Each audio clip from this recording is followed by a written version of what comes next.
What's up guys, and welcome back to Gabe Miller Music. Today I am going to be playing around with sampling. So I've made 3 beats, 2 in the OP-1 and 1 in Logic 10, that play around with a couple of different styles of sampling. So the first beat, the one you just heard, was made on the OP-1 using one of its kind of weirder features, which is the ability to sample the radio. So I was just sitting in a coffee shop with the little antenna thing plugged in and searching through stations to find something that I could sample, and stumbled across that Ed Sheeran song that you probably awkwardly slow danced to at your prom, and thought, hey, I may as well sample that. So I did, and then the OP-1 automatically chops that up, and then I can adjust the chop as I want, and then came up with a pattern, and originally it sounded like this.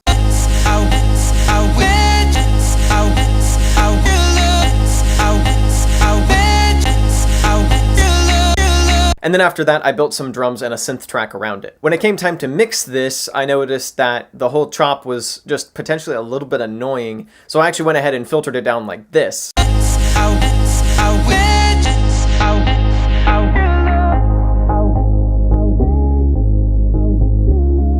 So now it almost functions more like a bass track. Then from there, I could sidechain it to the kick, mix and master everything, and I end up with this.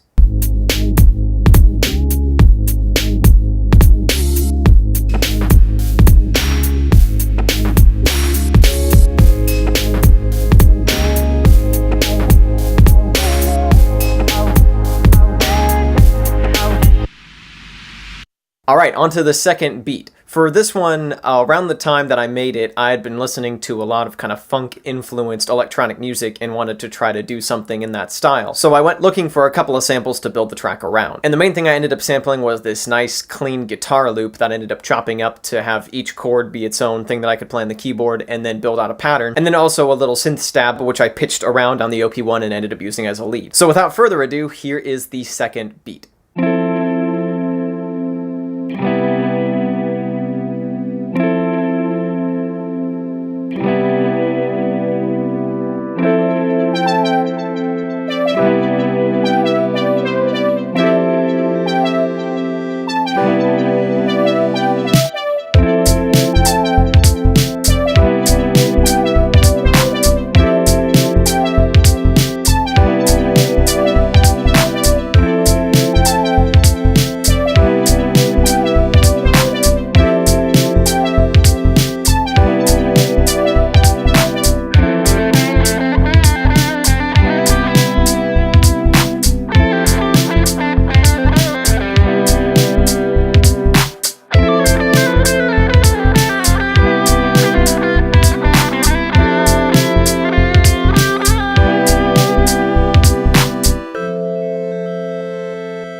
So that is the second beat, and as you can see, I ended up bringing on a guitarist from Fiverr to actually play some guitar on there, and I'll leave a link in the description to his gig on Fiverr because he was fantastic. And finally, let's move on to the third beat, and this one actually was instigated by a comment I got on a recent video where someone asked me to sample a car horn, and I figured I'd take this a step further and actually have every single sound in the beat be sampled from somewhere on a car. So first, the car horn. The sound I ended up using was this sound right here, which already seems to have a pretty decently defined note somewhere in there. Then all I had to do was to really bring that note out. So I filtered it down like this.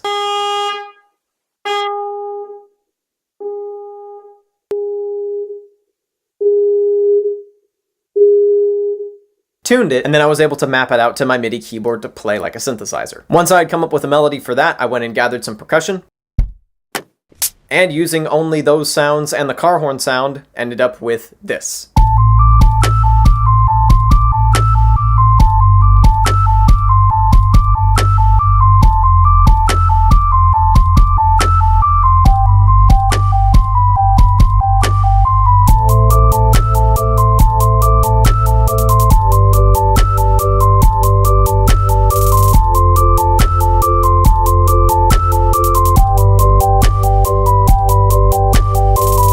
So that is it for today. Thank you so much for watching. I'll have a new song out in a couple of weeks, so if you have not subscribed yet, I would appreciate it. And I will see you guys next time. Peace!